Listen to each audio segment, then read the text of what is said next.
Le beau temps revient sauf pour François Hollande. 13 mois après son installation à l'Elysée, le président aura réussi au moins à inverser la courbe de la météo. Fini la pluie et la grisaille, voilà pour les seules bonnes nouvelles d'un début de quinquennat raté. Car la météo économique et politique reste très mauvaise pour le chef de l'État.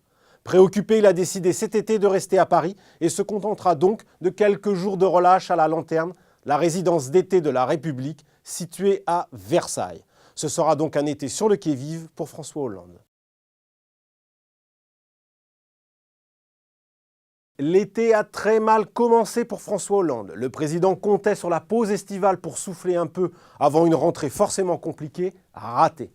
Avant les gros morceaux du mois de septembre, réforme des retraites et bouclage du budget de rigueur, François Hollande a dû régler en urgence la rébellion de sa ministre de l'écologie Delphine Batho, virée au début du mois après avoir contesté publiquement son budget. Dans la foulée, le président n'a guère rassuré les Français lors de son interview du 14 juillet.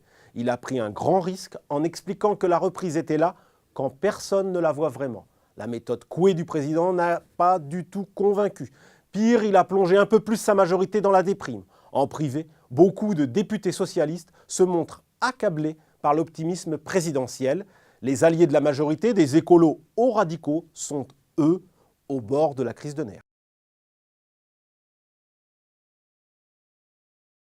Le président a retenu la leçon. On ne le verra pas cet été déambuler en short autour du fort de Brégançon, la résidence d'été des présidents de la République.